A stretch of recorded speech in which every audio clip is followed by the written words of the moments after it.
مشاهدينا الكرام، أهلا بحضراتكم. ننقل لكم الآن البيانين اللذين ألقاهما الرئيس عبد الفتاح السيسي ونظيره التشادي إدريس ديبي عقب انتهاء محادثاتهما، فإلى هناك.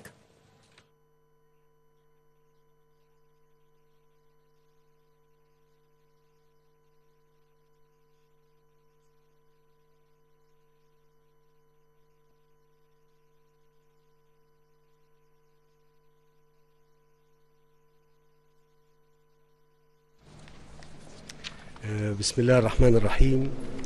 اسمحوا لي في البداية أن أرحب بفخامة الرئيس إدريس ديبي رئيس جمهورية تشاد الشقيقة في بلده الثاني مصر، كما أود التأكيد على اعتزاز مصر بالعلاقات التاريخية الوثيقة التي تربطها بتشاد، وكذا تقديرنا للموقف التشاد الداعم لمصر داخل الاتحاد الإفريقي.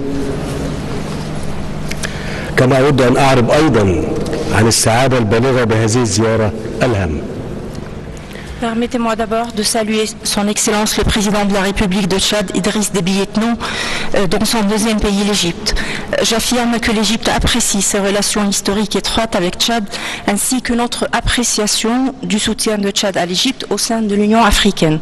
Et je voudrais exprimer également ma gratitude de cette importante visite qui vise à relancer fortement les relations bilatérales dans ces divers domaines.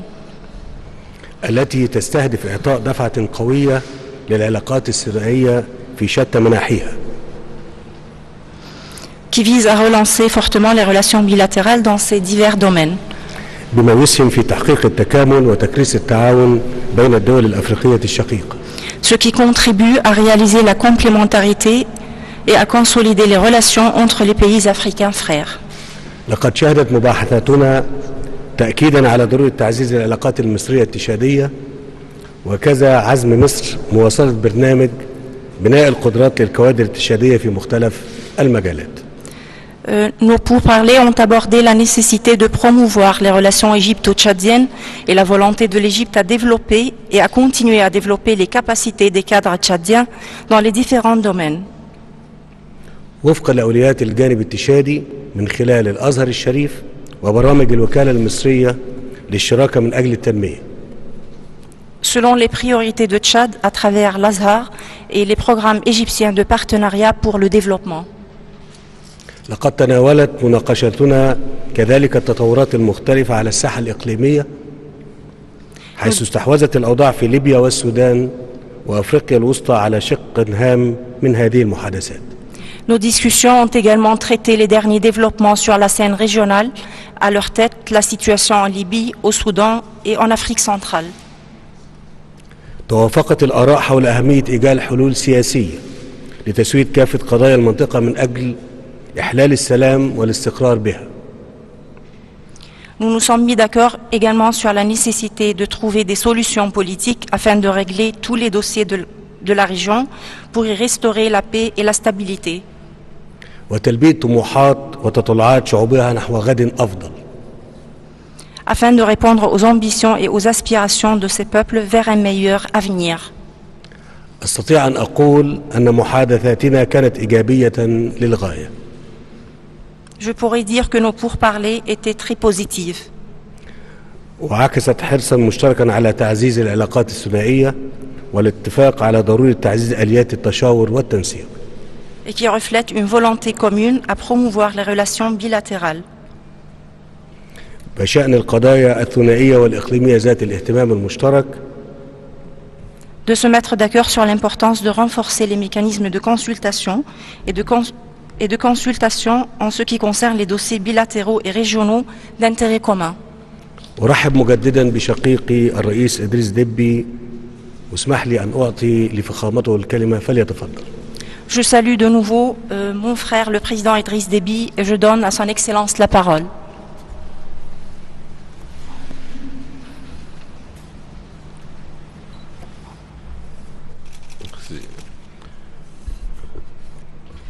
Monsieur le Président, chers frères et Monsieur le Premier ministre, Mesdames et Messieurs les ministres, je voudrais tout d'abord vous remercier très sincèrement de l'accueil cordial et fraternel que vous nous avez réservé depuis notre arrivée ici. Moi-même et la délégation qui m'accompagne.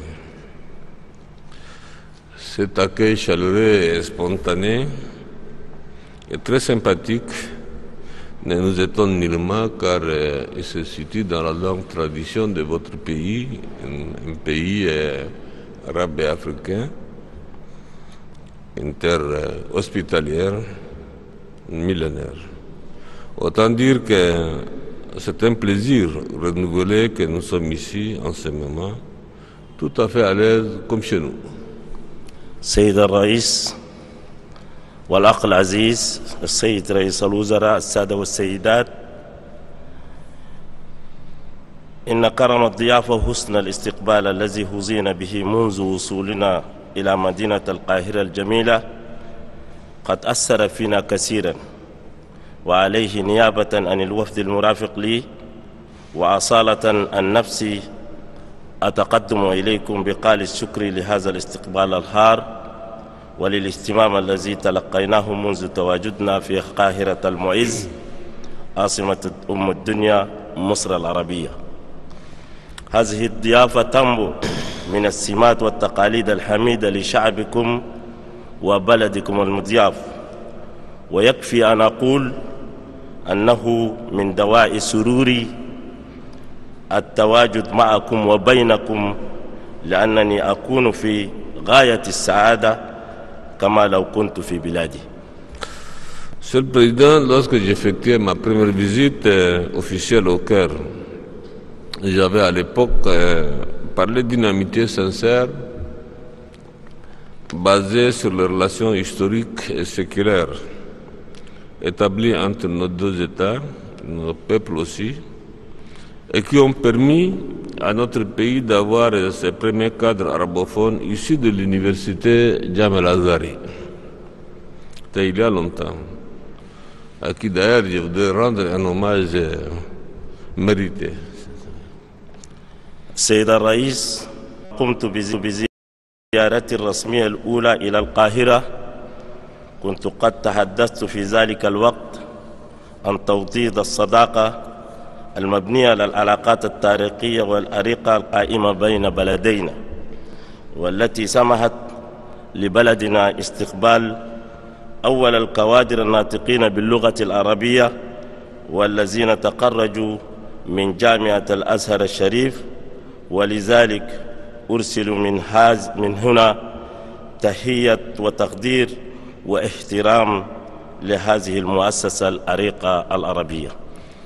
D'ailleurs, aujourd'hui, nous observons avec beaucoup de satisfaction, et d'ailleurs nous constatons aussi, que les relations tchado-égyptiennes n'ont jamais cessé de se consolider et de se renforcer. L'Égypte est une grande nation dont le poids et la dimension pèsent dans le concert des nations éprise de paix, de justice et de liberté.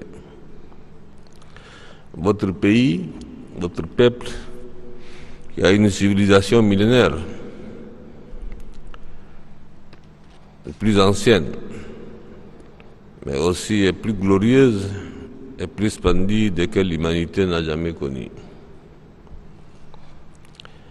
Oui, Monsieur le Président, votre pays, situé au carrefour des civilisations africaines, moyen-orientales, méditerranéennes, a raison d'être fier. Et l'Afrique tout entière, avec lui, d'avoir offert au monde entier un patrimoine culturel et scientifique unique en son genre.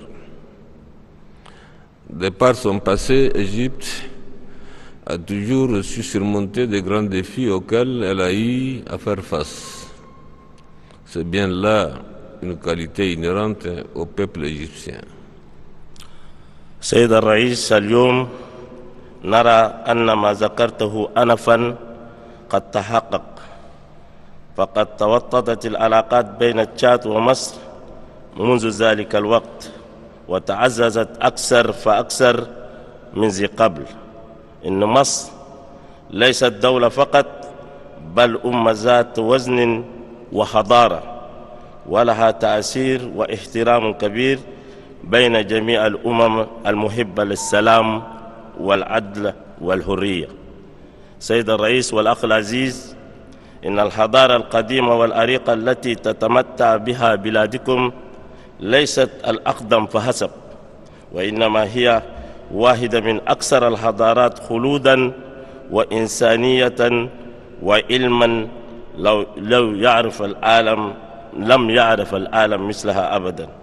نعم السيد الرئيس، فإن الموقع الذي تحتله بلادكم كملتقى للحضارات الإفريقية والشرق أوسطية والمتوسطية فضلاً عن حضارتها القديمة يجعلها فخورة بذلك، بل وإفريقيا بأكملها تكون فخورة معها، لأنها قدمت للبشرية إرثاً ثقافياً وعلمياً فريداً من نوعه.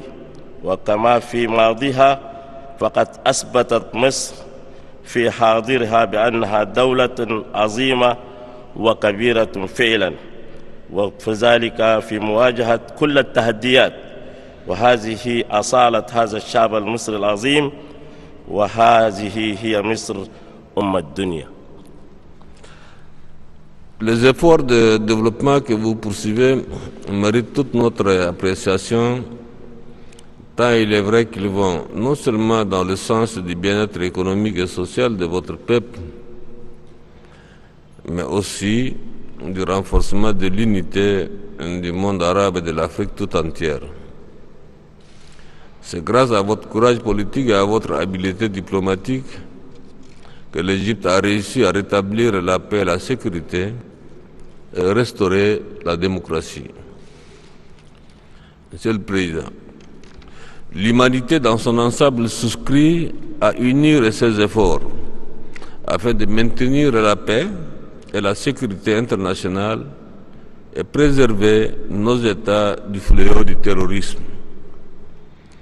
Malheureusement, on observe ça et là des foyers de tension qui menacent la stabilité des États, y compris celle de l'espace SINSAT.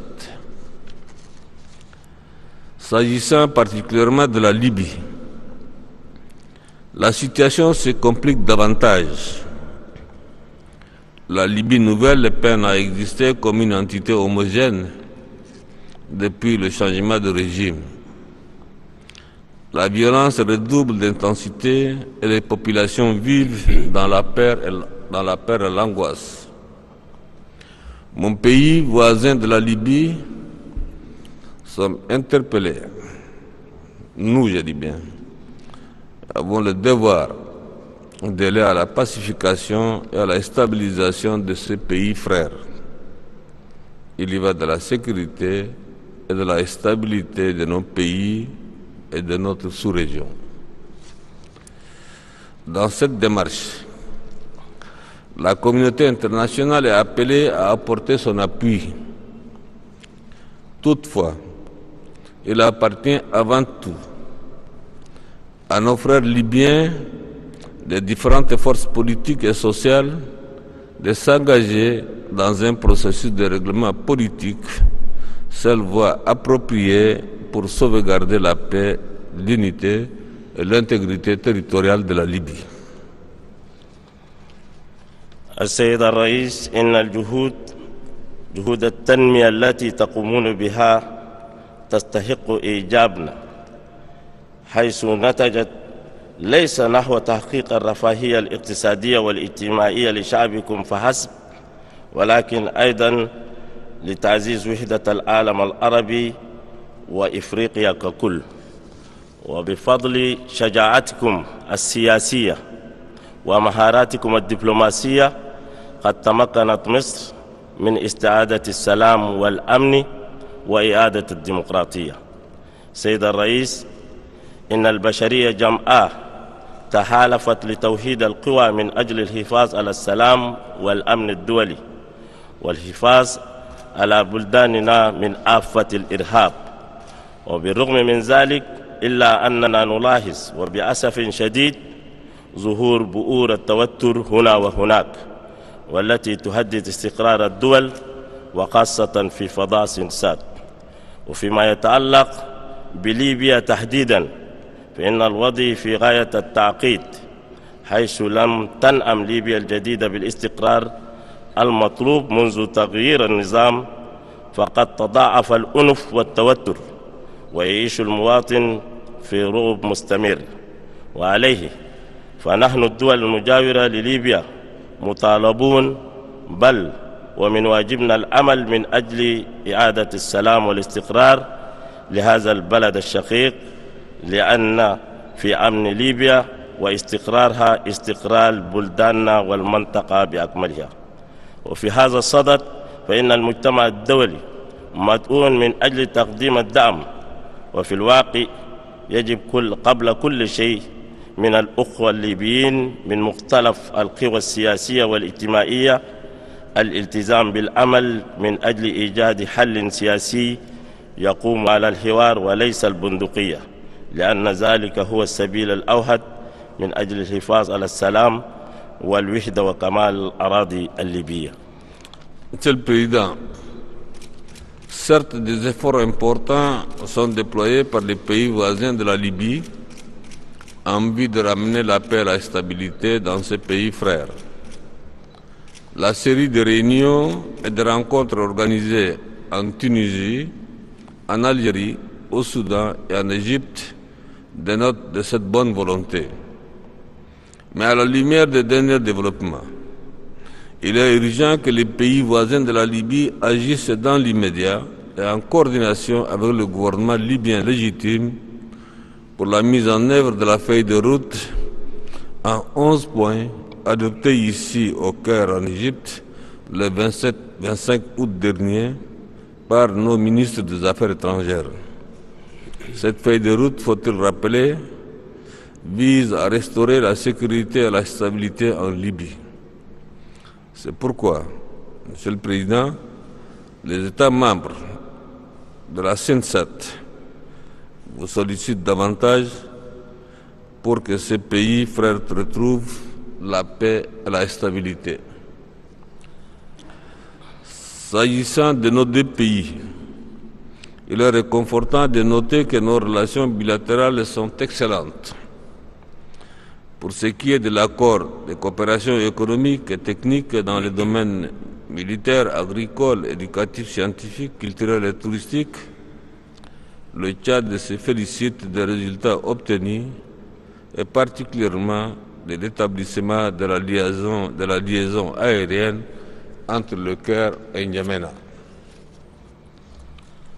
Cette desserte d'Égypte Air vient renforcer davantage nos relations économiques. Entre autres résultats, nous nous réjouissons également des mémorandums d'entente en matière de coopération technique dans le domaine agricole et dans le domaine de la santé qui vont être signés entre nos deux pays. Par ailleurs, le Tchad souhaite que dans le cadre de la commission mixte Tchad-Égypte, certains volets de la coopération soient revus, améliorés et densifiés. Naturellement, nous souhaitons que nos relations de coopération continuent dans cet élan pour le bonheur de nos deux pays et de nos peuples respectifs. Vive la coopération bilatérale, vive la coopération sud-sud, vive la coopération entre le Tchad et l'Égypte. Je vous remercie.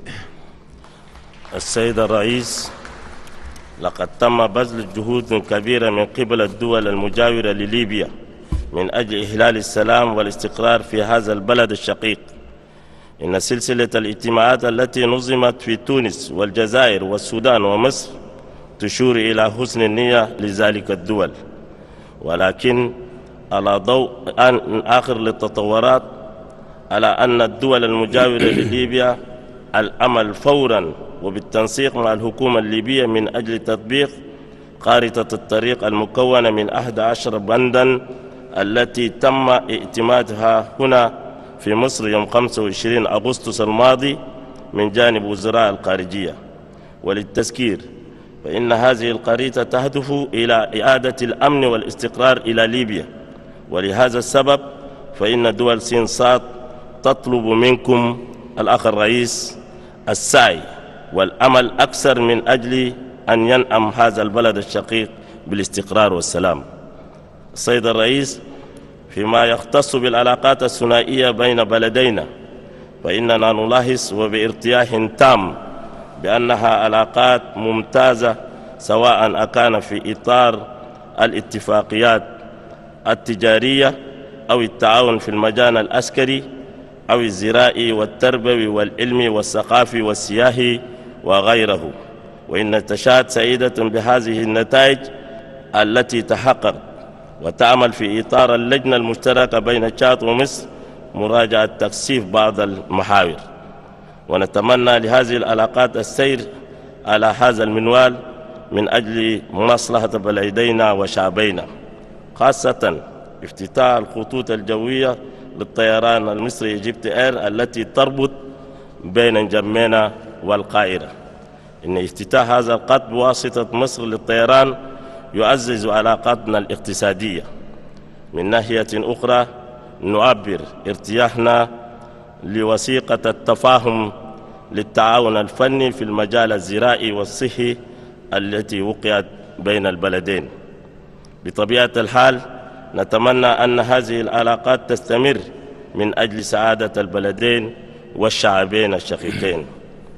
تحيا مصر، تحيا تشاد، ويحيا التعاون الثنائي جنوب جنوب، والسلام عليكم. عليكم السلام. مرة تانية السيد الرئيس إدريس ديبي رئيس جمهورية تشاد الشقيقة، برحب بيك في مصر بين أشقائك وبين إخوانك في مصر. وإحنا دايما اللي احنا بنشوفه النهاردة، يعني الكلام اللي احنا قلناه إن مصر تعود بقوة إلى أشقائها في أفريقيا، احنا بنأكد إن احنا ماشيين على ثوابت حقيقية للسياسة المصرية تجاه أشقائنا في أفريقيا. فبرحب بيك، أهلا وسهلا. Je salue de nouveau Monsieur le Président Déby et je vous dis que vous êtes ici parmi vos frères et l'Égypte retourne avec force à ses frères africains. Et encore une fois, bienvenue ici en Égypte. شكرا جزيلا.